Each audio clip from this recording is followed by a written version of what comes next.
Okay, good evening. I'm Wee Chee Min, broadcasting live from Kuching.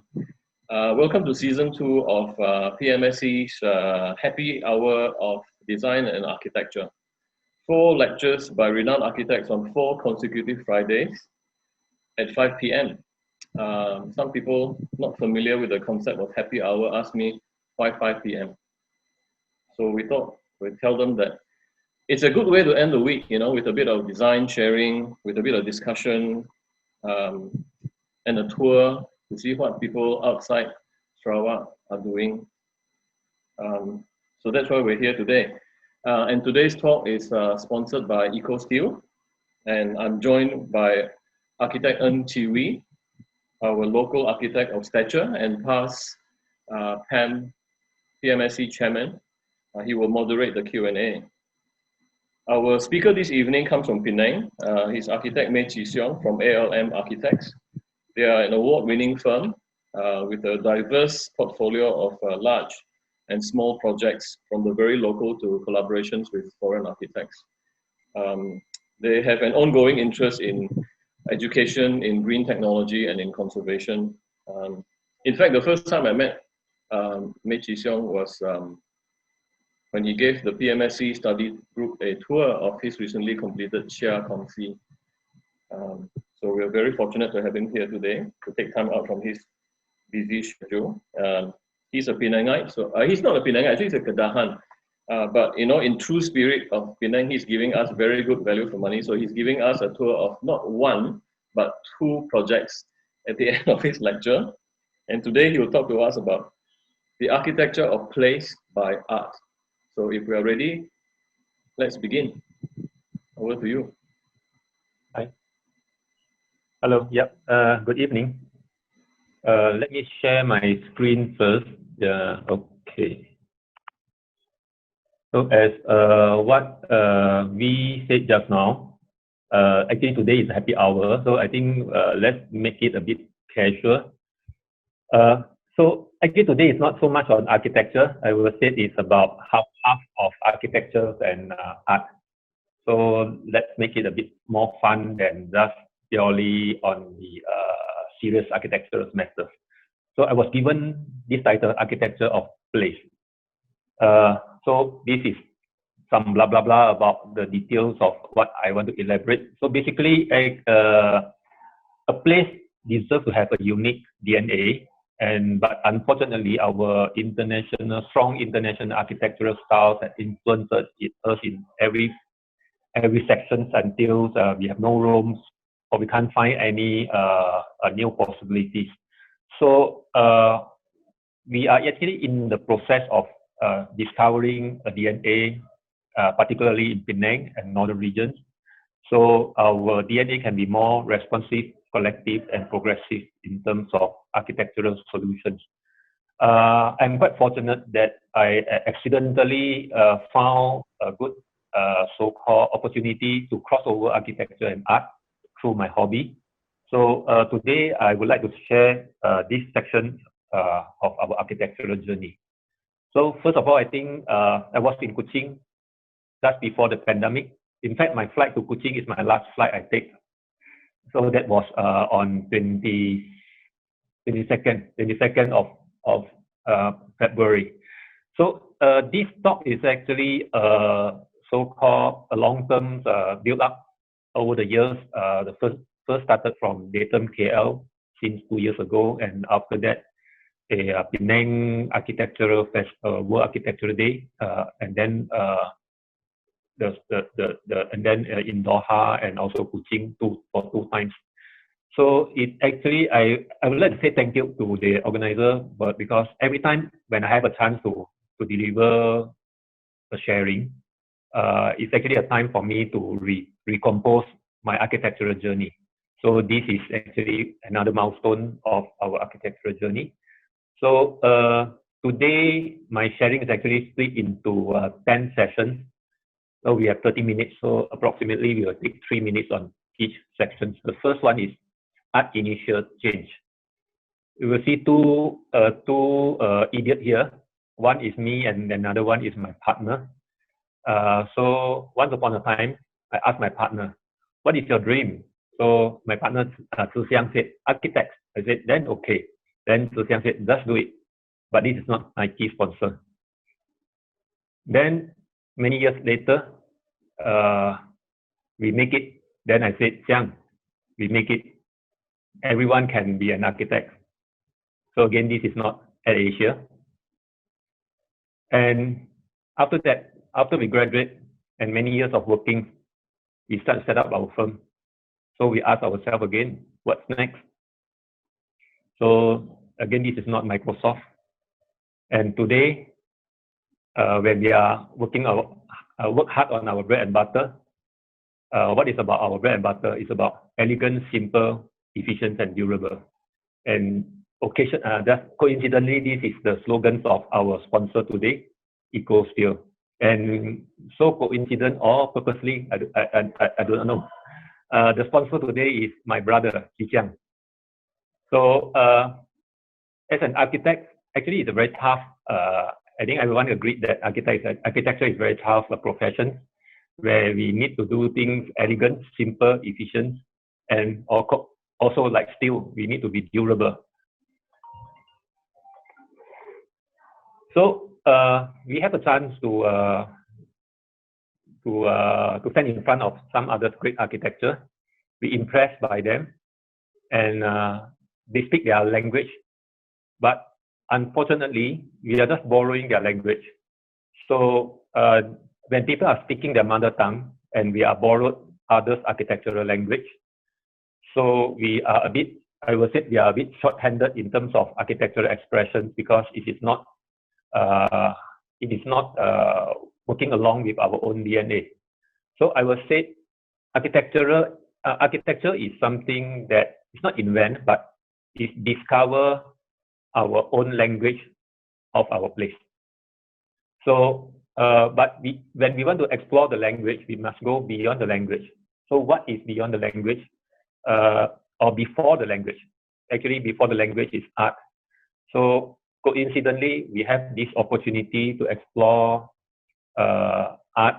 And then after that, I found that art is so useful to help me to build my architectural language. So this is, because it is more intuitive, I like the unpredictables, and it is interactive, so that actually it can go on the other way of exploring architecture, which is very much logical and very much organized. So by having the sense of art in mind, it brings us a very unique process and solutions in architecture. It changed our direction, it changed our thought. In fact, it changed our final product as well. So chapter number 2, art balance lifestyle. So life is short. We just do whatever we love. This is a photo taken, I think our last group photos is just taken before the storm. It's just about a week before the pandemic. So this is me. I'm an architect. At the same time, I am also is an Ironman. Then I would like to actually push myself, my body or my mental, physically and mentally to the limit, and experience how it goes and what I can learn from it. And secondly, I'm also an artist. So during weekend, I will put up my artist thinking hat, and then I will explore all the different places, especially in Penang. Then I'm also a baker. I love baking, and recently I actually bake a lot of sourdough bread. Sourdough is actually like a politics. Actually, it's a politic between yeast and bacteria. So I love to play around with them, politic with them, and actually see what is the result. And I am a barista. I like coffee. I brew coffee. I roast coffee. I try out every different way of having a different taste of coffee. I push a coffee taste to the limit, and I experiment every single corner of it. And also, I am an aquascaper. I love to keep not only fish, but I'm keeping a tank where it's actually a closed cycle tank, but it's actually self-sustained. There is a whole ecosystem built up. where I learned a lot from the nature. But today, again, all this gives me a lot of ingredients, and they have a lot of crossover where it's very much relevant to architecture. But because all these are experience, and architecture is about experience, and it helped me in many ways. But today, I would like to focus more on the art and architecture. So it is a crossover, and I think this is a very unique crossover because art is a process, but architecture is a final product. And art is also an inspiration, but sometimes architecture is instructions. So art is enjoyment, but architecture is employment. But over the years, when I get into interest of art, I slowly find that architecture can be something enjoy, but sometimes I have to enjoy it at the odd moment, sometimes early in the morning or late in the evening when everything is stopped. So art also changed the way I observe the world. This is where I paint this on site in an elevation of 3,002 meters, which is only 50% of oxygen. It's actually at the Annapurna circuit, Hong Kong, Taiwan, Korea, Jahadit, New Zealand, Mount Cook, Vietnam, Thailand, Bangkok, Italy. You can see a bird drop in my painting. The bird just dropped when I just finished my painting in one of the small towns in Italy. And the first reaction is I want to clean it, but I decided not to and keep it as part of my art. And I think this is the art, a collaboration between me and the bird that's an artist, bird from Italy.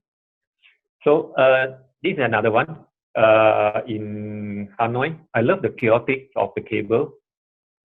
And of course, Kuching. Kuching give me a lot of inspirations. The courthouse, of course, the Kuching riverfront, and this is a famous building in Kuching. If I'm a contractor, I will fill in this building. When I sketch it, this building is supposed to be 4-story, but my sketch is actually end up 5-story. So I'm not doing a defect, I'm doing an additional story for this building. And then I like Seniawang, which is built all by the Billion Woods. And Kampong Boyan especially, it got a big contrast in between all those wooden house and the building. So Kampong Boyan again. And the third chapter actually tells about the art influence architectural approach. Art developed by mistake, but architecture can't afford. So we did, in fact, along our architectural journey, housing is one of our major bread and butters. But we try to do it in a different way of urban kampong experiment in different projects. So I'm a Kedahan. I live near, not live in the kampong, but near kampong. So exploration of kampong is one of my childhood daily routines. So this is some of the interesting kampong house that I sketched and inspired me a lot. It gave me a lot of different values of architecture, how people respond to the place they stay and how they alter it and how they become their own architects. So from these inspirations, we start off our urban kampong explorations. This is version 1.0. We call it organized organic. Urban Kampong 2.0 is actually a competition's entry of reference.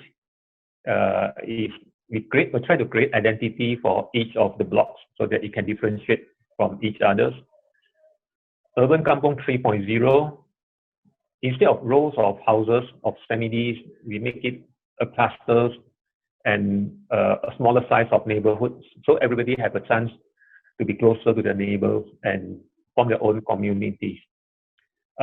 Accidentally, actually, this project kick off very successfully and show off once they launch, because everyone buy a single unit, will ask their friends to stay together. So the buyer will become their marketing manager. Another exploration of urban kampong, we call it easy access to green. Green becomes something very luxurious to us when vehicle become dominant on the roads, and we lost all those kampong's value. And this is one of the successful projects that we bring back the green to the residents. Sense of community. This is another interesting project where we have a swimming pool behind, and every unit is facing to the swimming pool.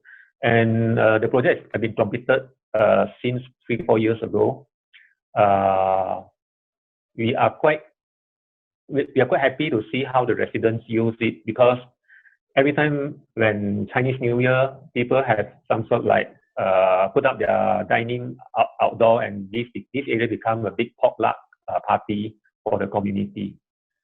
So another project is sometimes we are not necessary to segregate the vehicle and pedestrian. In this case, we mix it together, so people and the drivers have more chance to say hello to each other.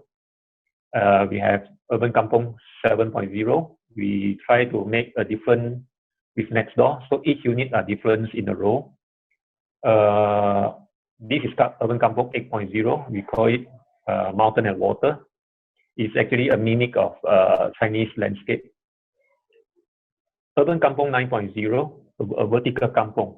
This vertical kampong is originally a horizontal kampong, which is a big slum at this area. So the government actually called a competition, BDC called a competition to revitalize this area. So we verticalize the kampong and build other apartments at surroundings where these will actually subsidize these so-called affordable housing. And with our Urban Kampong 10.0 is a symbiosis with community. We actually at the bottom of this project is a market. So we have a lot of green eatable landscape, so that they can plant and they can sell it and make their house more affordable, and they can have a shorter carbon footprint to transport the food. The Nostalgic, another project in Langkawi, where we mimic the landscape and the kampong environment. Cluster. This is a semi-D in fact, but we managed to increase the density to about 20 units per acre because the site itself is quite a low-lying paddy field. So instead of fill up with a lot of soil and create a lot of environmental issues, we didn't fill up, we just elevate the platforms and keep all the cars and car park at the lower ground. And we keep all the upper floor free from all the vehicles. And by this, we managed to squeeze in more units and make the building more affordable. And also we can, the upper level can be more friendly to the residents. This is another project in Langkawi where we actually revitalize an abandoned project to make it, the abandoned project is actually a typical semi-niche housing scheme, and we actually turn it into redefine into a resort home in Langkawi. Another urban kampong 14.0, we create an urban kampong economic so that people can doing business and create incomes in front of their doorsteps, and at the same time they can actually subsidize their living and make their house more affordable. So the last urban kampong experiment is urban kampong 15. Share is more. We was actually participate in one of the exhibitions organized by PAMSC 2 years ago, where we are actually suggesting some affordable housing scheme. So our idea is very simple: share is more. When we look at our typical night scene in the city, we can notice that the space is not fully utilized. This is about how it is. If you look at those windows that is switched on the light, and we are thinking of, can we compress it into this manner so that we can free up more space and reduce the construction cost. And if you look into every single unit, every time we can see, although our house are 1,000 square feet in Penang, maybe in Kuching is bigger. But every time we are only enjoying 200 square feet later part in the day. And in fact, this is the space that we need in every house. And we have many unused space, unutilized space in our house. So can we combine all this space into a bigger space so that every time we can enjoy a bigger volume, not only the square feet. So when we have extra, we can get the extra to subsidize the rest. And this end up the solutions of share is more. And for the furnitures, for the interior layout, what we do is that we will treat ourselves as a programmer rather than an architect. The language of architecture is actually the furniture.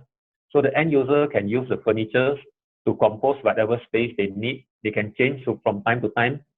They can sell the furniture to others. They can actually experiment this and make mistakes and change it from when they find that they have new idea. So to us, we find that every end user deserves to have a right to become their own architects, and this is the architecture that we find that architects should be just a programmer rather than a person who decides how other people live. We end up to make the unit more affordable, 400,000 based on our benchmark projects is 650,000. Chapter number 4, art facilitate design process. Okay, we have entered another competitions, market competitions of Jelutong. Again, I think market is one of my famous sketching subject. This is a typing market. The lower left-hand bottom is actually Professor Teo Chee Keong. When I was there, he buy me a hot kafai, a mixture of Milo and coffee. So this cheer up my sketching. This is another sketch inside the typing market. Another sketch in typing market. This is the market in Hanoi. This is the market in my hometown with the famous char kway teow. You can see the smoke there. This is the market just at my doorstep. My apartment is at the back, right at the back. This is in Jelutong market. Okay, Chaurasta market is one of my favorite subjects. We paint it before. We do a lot of sketches before it become more organized now. But somehow we like the chaotic way of the market. This is original Chaurasta. Now you don't see this anymore. So this is already a history. Now you can see a clean Chaurasta market, which I find that it lost all the characters. So this is the site of the competitions where it's very near our office. In fact, many of us, this market, Perak Road market, is actually a very popular market for most of my colleagues and me. So we decided to explore this site by sketching. So this is a sketch within a day that I sketched 8 scenes. And it's interesting that when I sketch, I have a lot of opportunity to interact with the people here. Like for example, this guy, his name is Jesus Tan. He's selling porridge. He is a computer science. He's a master of computer science, and he has a passion of selling porridge. And he talked a lot to me when I was sketching his store. And we have a lot of good experience communicate with the residents, with the end user when we are doing the sketching. And I find that something very interesting is all these architecture are not designed by architects. In fact, the end user do it in an experimental way and a try and error until they get the things right. And I find all these are creative, unique, and they speak their very own architectural language. If you say what is the best architecture of place, I will say this is the best architecture of place, and unfortunately, it's not done by architects. So by having this type of, after having this exploration, I understand that maybe before I go further, I'll show a video of the process.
So we enjoy this. At the left-hand side, you can see the kopi offering is actually buy from the market.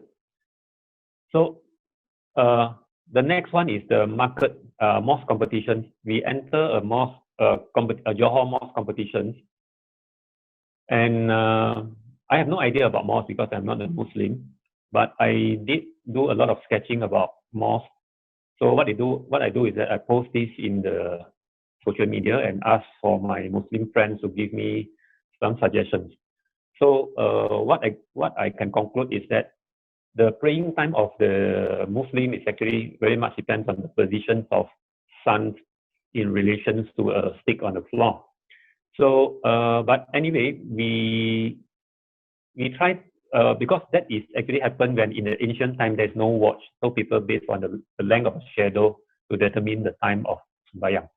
But in the modern time, when we have watch, we all depends on the time. But unfortunately, the time of the sembahyang are varies every day. So we become very depending on the chart or apps or whatever to tell us what is our sembahyang time. So I'm thinking of, can we have a more intuitive time way of knowing sembahyang time? By go back to the first principle of what Islam is. So I make the building as a sundial so that the sun, when the sun can actually cast in the building in a different angle. So this will tell where you start the sembahyang and where you end the sembahyang. So the whole building is designed in such a way that it tells us the time without needing you to actually look at your watch. Chapter number 5, Art Redefined and Value Added. Okay, we redefine Malaysia's Buddhist architecture. And again, I think religion architecture is one of my favorite subjects in my sketching. So especially this one is actually in Kuching, Carpenter Street, and Natokong, just at the roadside. Wat in Kedah, Nepal, Hong Kong, Man Mo Mill in Hong Kong, Taiwan, Korea, Vietnam, Thailand, and we have a project, we have an assignment. The building in the middle is actually Kedah Buddhist Association last time, the old Kedah Buddhist Association. We have a special sentiment to this building because many of us study there because there is very quiet place for us to study. So they want to build a new building. So this was my first proposal to them. But I feel bad or not enough by just doing this type of conventional architectures. So I decided to take another effort and start to find a new language of our new Buddhist architectures in Malaysia. So we have a lot of discussion internally and with the client, with the members as well. We come up with a solution that we want to design just a simple geometric shapes where it has less interruptions to the end user, because Buddhism is actually give us an opportunity to not so much of talking to the Buddha, but actually talking to ourselves. So we don't want the building to be too decorative, too loud, and we want it to be a very humble building. So this is actually our first model of the building. And end up, after 10 years later, this actually it takes a long time to convince many parties, including not only the committee, but to the state government and also to the Sultan himself.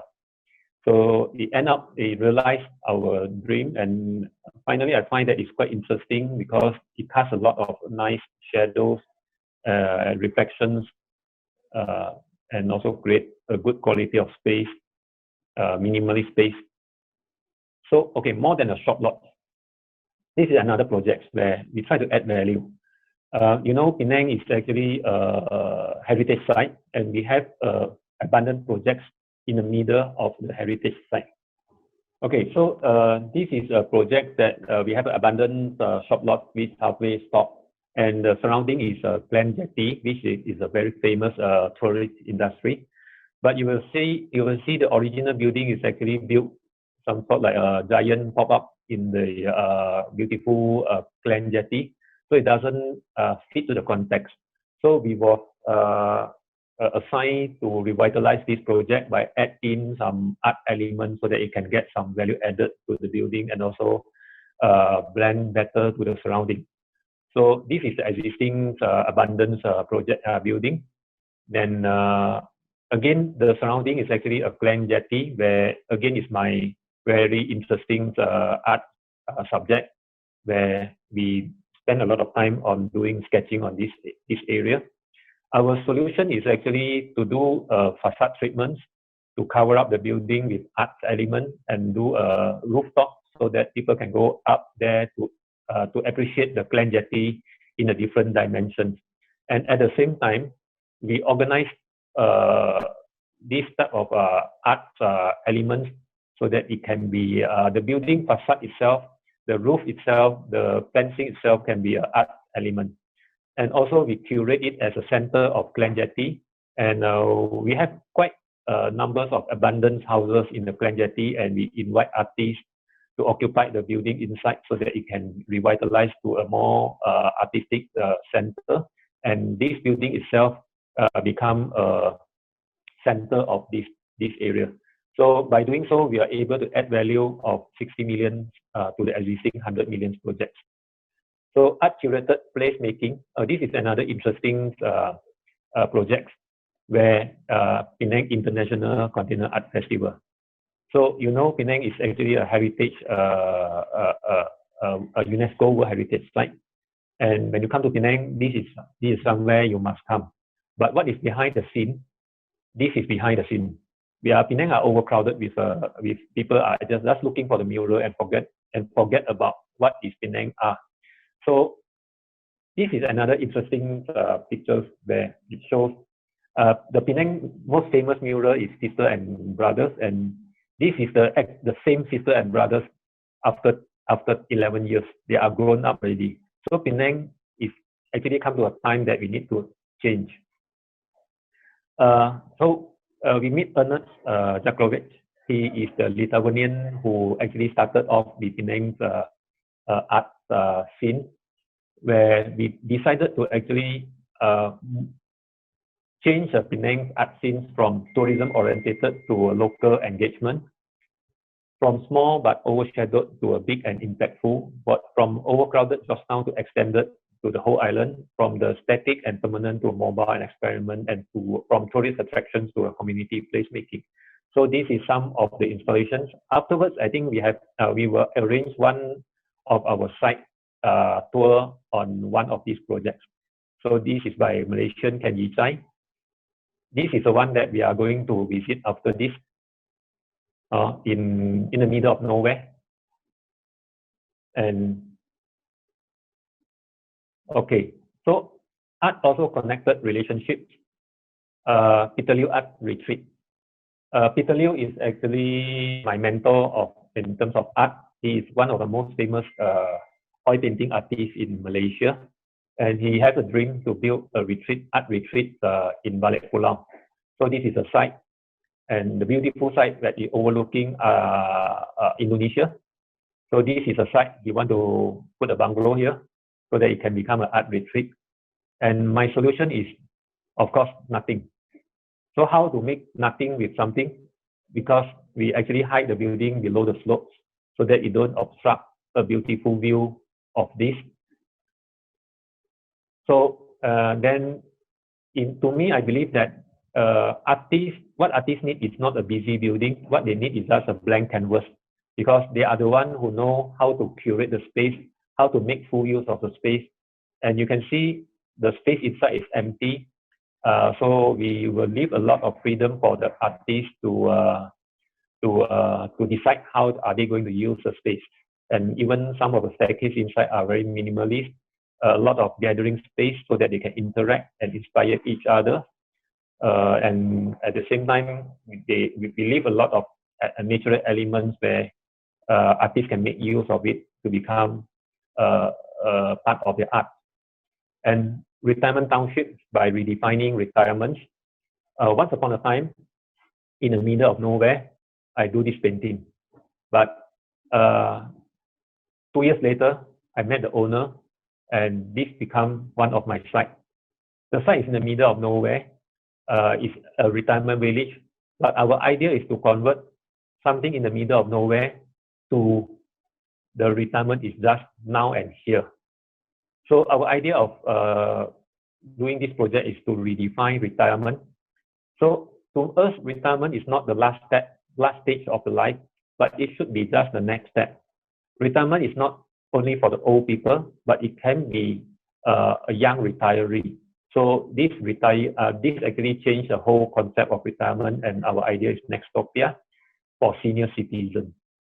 So I can't review too many of these details because it's still in the design process. And the next chapter is art-inspired architecture. This is a journey of Penang South Islands competitions. We have participated in the so-called controversial Penang South Islands competition. This is an ambitious plan of reclaim 4,500 acres in southern part of the Penang Islands. And we are glad that we are one of the finalists together with MVRDV. So this is the first email that MVRDV informed all of us that we won the competition. We were shortlisted, and you can see the red underline there. Unfortunately, we cannot invite the local architect ALM for this because of the due to the expenses. But because to us, this is a very good opportunity for us to work together with foreign collaborators. So I said, I don't care. I'm still going there, but on my own cost. So that's where I go to Amsterdam early this year. You see the date is just before the pandemic. So I was there, and I meet up with Vinimas, my idol. And in fact, this is a dilemma for me to participate in this project. There are two parties, and both of them are with contradict idea, and both of them are my friends. Our CM in one hand, and on the other side is the Kru Salma. She is from the Penang Forum, where they object on this project. We are actually during our meeting in Amsterdam. We are in a dilemma of whether we're going to proceed with this competition or not.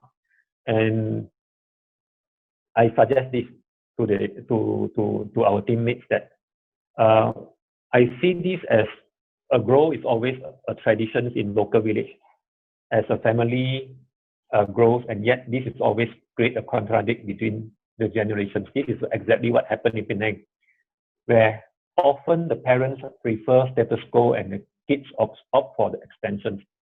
So the kids need some extension of their space. So if parents insist, the kids will normally leave their beloved village for better opportunity. That's where everybody go to KL, go to Singapore, and the same applied to Penang South Island. So we find that we need more space for Penang so that we can have better economic opportunities, and we have better chance to actually retain all our talents. So that's why this is a benchmark project, and this is a winning project. Unfortunately, we didn't win the project. Win this project. This is a winning scheme, but you can see this is our scheme where this is quite similar. Go back. This is quite similar. To us, we find that we would like to reduce the environmental impact and make this big project more manageable by split into a smaller part of it. So at the same time, parallel with this, I have a chance to appreciate architecture by art. So when I was in Rotterdam, I do quite a lot of sketches about MVRDV project. This is their office. This is their famous market hall. So I do two paintings, outside and inside. And this is a new building where they are going to open soon. It's actually a museum depot. And I'm quite glad that my sketches now become part of their office exhibition. As last two chapters, take about another 5 minutes. Art moment by end user, Chia Kong Si. Chia Kong Si is undergoing restoration 5 years ago, and we learned a lot in the process by learning from the craftsmen and they have everything in their mind. And in fact, they are a teacher for us, and we record down the entire process. I believe this is what Ming mentioned just now. This is where I met, first time I met Sarawak chapter, I think 6 years ago. So again, we would like to experience a building rather than finish it. And in fact, use the building is part of our post-mortem. So we organize a childhood game sessions with public. And of course, I also did a lot of sketching after that. So this is how it looks like after. So another one is Gudang Cafe. So this is original of Gudang Cafe. We restore this building, and I am one of the co-owner of this, and we turn it into a cafe. We know that cafe is actually a very low margin business where we can't spend too much, and our idea is just to use the existing recycled material that we can salvage so that we can save the cost. And also at the same time, we are inspired by the architectural surrounding the Gudang Cafe. This is all the backlinks inspirations that inspired us, and this is our drawing. And it end up, we reinstall the internal building based on whatever recycled material we have and the inspirations given by the site lane. And the effect is come out quite good, and we are quite lucky that we won the PAMSC award 2 years ago. And of course, this place is my favorite place. I did a lot of sketches in this cafe.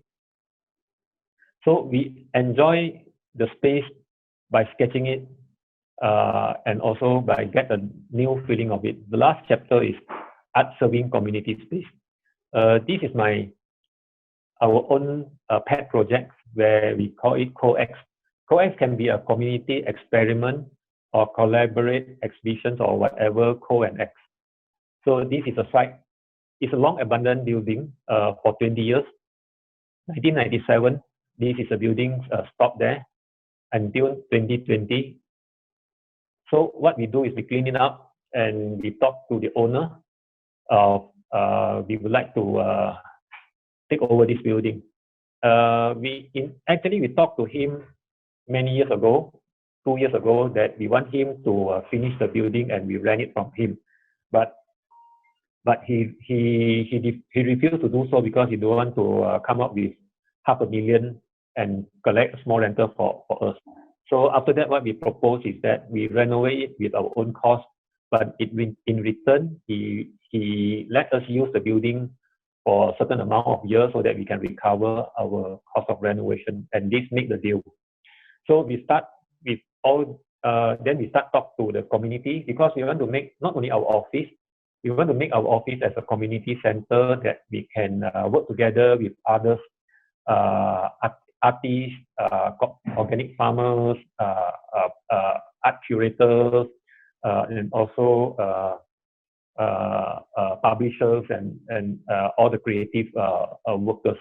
So this is our proposal, and we are quite lucky that we get the blessing from our chief minister.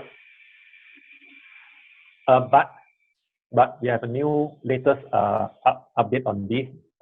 We have another better opportunity where opposite across the road is a land of University Science Malaysia, and they offer us an opportunity to collaborate with them on another bigger CoX.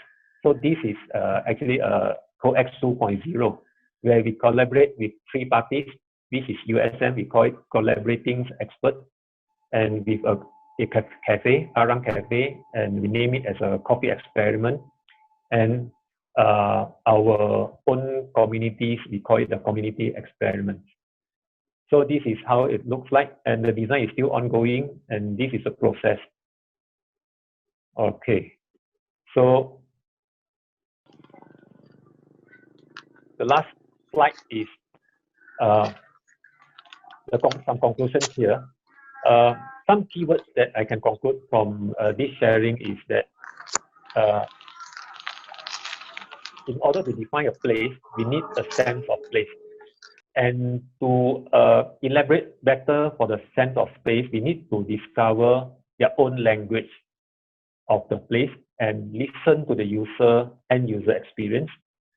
And in many occasions, we shouldn't design an end result, because architecture will never be the end result. It is ongoing. So we should design a process. On the other hand, we may say a process itself is a result. And also, we should actually capitalize those unknown territory. In my case today, is actually those unknown territories actually explore in terms of art. So that is my sharing. Apologize because a bit of overrun as usual. So I think I'll leave it. I will leave it back to the organizer.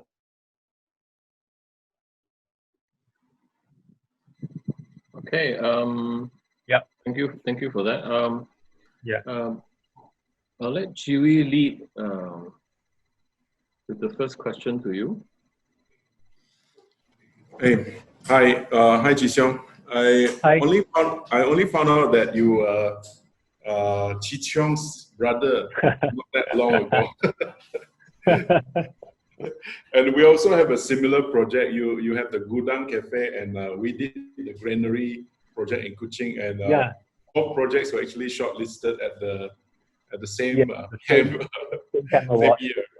Yeah, so I was there 2 years ago. Yeah, and you are from Penang, I'm from Kuching, so we are brothers. Yeah. Okay, I was quite interested in your presentation just now on the urban kampong experiments. So you actually went through quite a lot of different projects and different exploration of this idea of the urban kampong. And but you did not go into a lot of details, so I couldn't really see how a lot of those, I guess, community interaction and also community spaces are explored, especially in the high-rise schemes. I guess for the low-rise schemes, I could see the evolution of the different ideas, clusterings and all that. But for the high-rise schemes, because you did not actually present those projects, I was wondering whether you can share, are there any strategies or any lessons that you learned from exploring those high-rise urban kampong projects? Okay. Before I answer the questions, I want to elaborate a little bit more about the background of urban kampong. In fact, the names of urban kampong started from my fifth year thesis. That was my fifth year thesis, and I have a special nostalgic about kampong. That where everything started. But after many years of coming in the architectural environment, we find that we are actually a lot of constraints in terms of the budget of the client. They want to do, they have no idea to add value, but they just want to sell the building, and we are struggling in terms of how to negotiate the resources from them so that we can make a better architecture. And we find that urban kampong is something like a soft value that we can add on without it incur a lot of cost. So of course, the urban kampong's essence is we will create a lot of interactive space in between, so that they can have more chance to communicate with each other. Then now come back to the high-rise level of urban kampong. I think one of the example of my vertical urban kampong is the competition in Prague, where I shared just now, where before the development there was existing kampong there, and the kampong is actually organically grown, and they will somehow create their own public space, their own small town center, their own a common area and all that. So we study the size, and we study the scale and how people group together, and we come up with a pocket space where arranged vertically, where they can, every 3 to 5 floors, they can have one common space in between, and some double volume, triple volume space that they can see each other. Sometimes it doesn't need to meet, but they just say hello from the doorstep. So that is the way that they can interact from each other. And we try to avoid the typical layout of what we have is in typical apartments in Penang, where we have all the facilities on podium. So instead of on the podium, can we have just some of the smaller facilities at their doorstep, so the kids can play within the eye of their parents and all that. So, and then in Penang we have a lot of old retired folks, so that they can actually still have space to hang around, even though it's just in front of their doorstep. So that is some of the way that we do that. And recently we have explored a little bit more on the how to make a higher density of a low-rise building. So that's why we have some cluster concept, and we try to achieve near to apartments density, but using a low-rise setup. This is because of, first of all, due to the pandemic. Secondly, is that because our property market is a bit oversaturated, and Penang people are start boring to stay at the high-rise. They are looking for affordable low-rise alternative, and this create another opportunity for our next journey of urban kampong. Are these urban kampongs actually built? Are they built? Some of them, yes. Have you gone back to research whether your strategies have worked or not? Yes, some yes, some not. Okay, because I would have liked to see some of the actual built projects, because we saw quite a lot of very nice renderings and pictures of the perspectives of the urban kampongs, and they were all quite cleverly named as well. Maybe I just follow on from Chee Wee's question. You know, in fact, you have enough material for 2 lectures, and it sort of felt a little bit like sometimes I can't decide whether it's a lecture about sketching or it's a lecture about architecture. In fact, both are equally powerful. In fact, I would have liked to see perhaps a more distilled version, either focusing on the sketching or on the architecture, because something that you said earlier in the lecture sort of struck me. You said art is a process and architecture is a product. And unfortunately, we didn't get to see a lot of the in-depth, the guts of the projects. You know, we saw the architecture sort of presented also a little bit like your sketches. You know, like on the surface. I wonder if there's a danger of architecture, right? Your architecture then being depicted as a graphic product. You know, something that looks very, very attractive. Maybe we need to have another session so that we can get into more in-depth. It's not a question, I'm just making a statement, because I have a lot of questions, but I feel that maybe another question from Chee Wee, and I think we need to stop the Q&A because we are way over time. You know, we've taken twice the amount of time that we normally take. I don't want to take any more time from your virtual tour. So if Chee Wee has another question, then we have that question, then we need to go to the tour. Do you have another question? I think we better just move on to the virtual tour. Yeah, I think we do that because that's like the star attraction. People are waiting for it. So if you don't mind, let's go to the tour. Yep. I try to stop my sharing, but I have problem with my mouse. That's okay. I think, Salam, can you start playing the video from the sponsors? So this gives you time to get your guys ready on site. Yeah.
Okay, yeah. So Ribin Yang is actually our partner, and now he is at the site of the Balik Pulau. You can see now it's a bit quite cloudy there. Maybe Ribin, you can turn around 360 degree. So this is originally in the middle of nowhere, where the paddy field is actually empty, and sorry, and the paddy field over in the paddy field where nobody know about this place because there's no landmark, no existing building at all.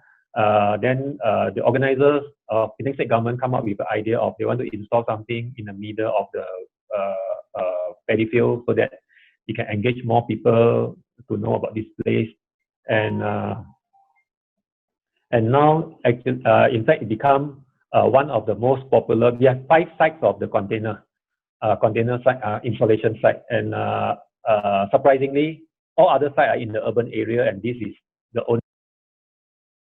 Surprisingly, this become one of the most popular, and people go there with no reference. They just use the Google coordinate. They just use Google Map to go there, and they can find the place. And especially this become a place, a famous area for cyclists and or photographers to take photographs during the evening. Unfortunately, today is a bit raining, but luckily the rain is already stopped, and we can have a very nice sunset. If not, at this moment, we should be able to see a very beautiful sunset. And one of these is actually done by Sarawakian, Leonard Siu and Jagong. So the front one is by a foreign architect. And so normally each of these installation, we will have 2 sides, and one side will done by a foreign architect, and the other side will be by local architects. So this is the foreign architects versions, and maybe Ribin can go further nearer, and yeah, this is the one. And Ribin, you can go to the back, slowly walk to the back. So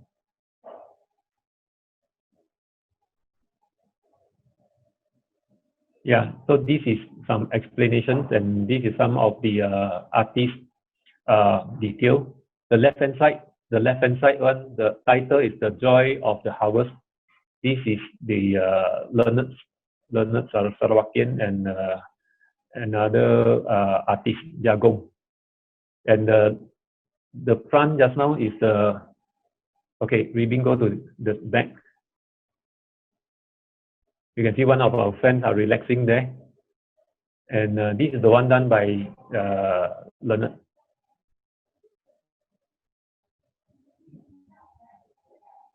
This become quite a famous place, and the state government actually light up at night with some bulb, so it become a very beautiful place, and people like to go there, especially during the evening time. But today, unfortunately, it's raining, so that we have quite quiet and quite gloomy over there. So this is about one of the 5 sites of the Container Art Festival. This bring the place famous, and a lot of people actually know about the place because of this container. So I think this is about this project. And now we will move to another one, which is the Jeff Lau's camera. So Jeff Lau is already ready there. So can we shift to another camera by Jeff Lau?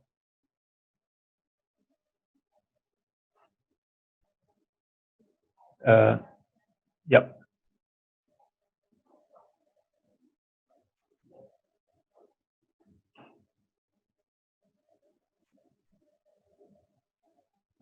Can we turn to the Jeff Lau camera? Yep. So this is our another project. This is actually the back door of the project, but I like to enter from the back door because we have quite an interesting setting.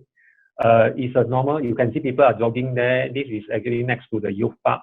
And I like, especially I like this access, this walking through existing forest with some trees in the middle.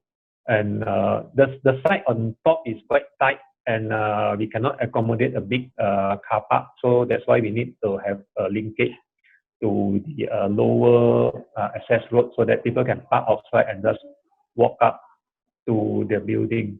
So this is one of the interesting access way, and you can see actually the tree trunk is depth, I think is quite, yeah, okay. So you can see actually the columns there repeat the rhythm of the tree trunks, and it creates a canopy which it covers some of the department rooms. The building originally, it should be, the brief is actually they want a big complex to house a different departments such as landscape departments. But our idea is to split the big building into smaller components so that each department can own a smaller cubicle where all of these are linked by a covered canopy with all the steps, and they have some open area. You can see actually they start to make use of the space by putting some chairs outside so that they have some space to hang around. And our original intention is keep the space as open as possible without any fencing, so that even public can walk into this area after the office hour. Now it's already Friday, 6 o'clock, so everybody is go back, but the area are still accessible by public. And you can see the left hand side is actually a staircase leading up to the others departments.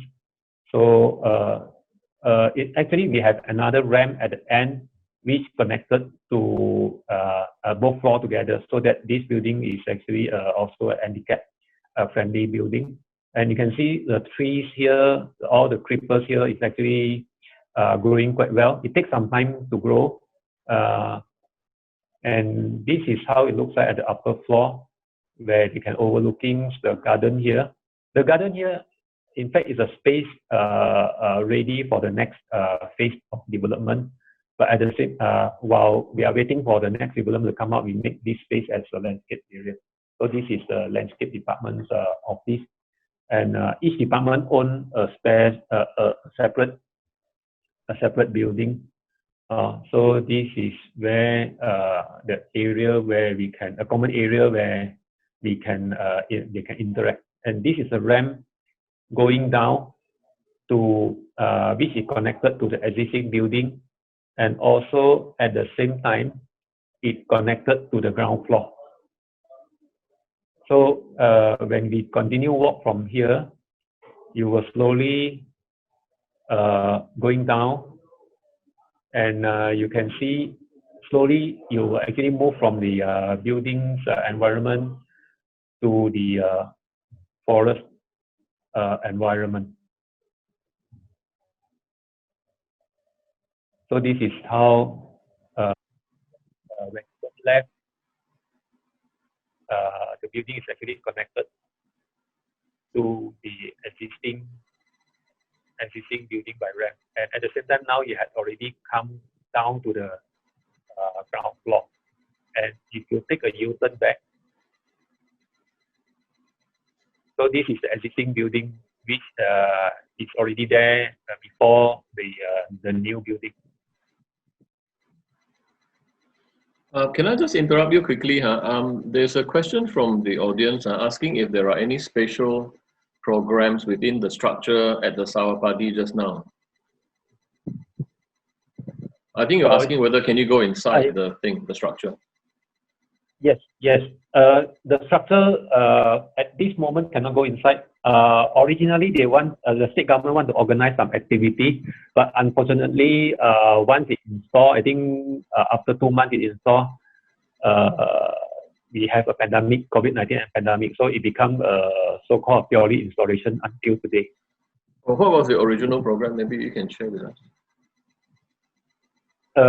Actually, we have this year we have a Art Penang. It's actually the Art Week of Penang. So we have many activities happening around Georgetown and also Penang. So this is one of the programs but unfortunately this one was cancelled and it may postpone to next year. So the idea of the container installation is actually a temporary installation, and after originally we want it to install there only 6 months, but now it extends to one year. Okay. And after the installations, a corporate will adopt it and they will pay for it. So the state government spent 300,000 for 5 installations. Okay. I think what he's wanting to know is that can you go inside? Like, is it a lookout, for example? Can you go inside? Can you climb into the structure? Can you go to the top? I think that's what he's asking. Cannot. Okay. So it's just a structure lah. Yeah. Yeah, okay, you can't go inside. All right. So it's just a canvas. Hope that answers your question. Yeah. Okay, sorry, carry on. So this is the entrance of the building. So this is the main entrance where we have you can see actually all those greenery. It takes about a year to climb up to grow. This is a new species where because this is a landscape department, so they use this opportunity to experiment some of new creepers and see how is their characters deal with the steel structures. So this is the entrance, and you can see actually we have break down the big building to smaller buildings and cover up with some canopies, which mimic the trees and the forest at the side, so that it can be a continuous from the forest. Maybe Jeff, you can turn around and see, because at the back of this, at the back of this is another park. It's a handicap park, so that people can actually, it's part of a public space, and we can walk into the park, and we want to make the building as a continuity of the park and the forest. So this is about the building, and that is about. Okay, so I think the tour is about this, because they are already closed, so we can't go into the building. So I think I will pass back to organizer. Okay, if that's all, then are there any more questions from the audience or from Chee Wee, the moderator? No questions. No, okay. So with that, we end today's lecture, and thank you for taking the time. Please thank your colleagues for us as well. They did the hard work walking around and waiting for us to finish. So thank you again for sharing. We look forward to seeing more of your projects in magazines and publications. Okay, right. Take care, everyone. Good photo. Bye-bye. Oh, good photo. Sorry, I forgot about that. Okay, yes. Good photo. All right, 3, 2, 1, smile. All right. Thank you very much. Thank you, everyone. Thank you. Take care, everyone. Bye-bye. Bye.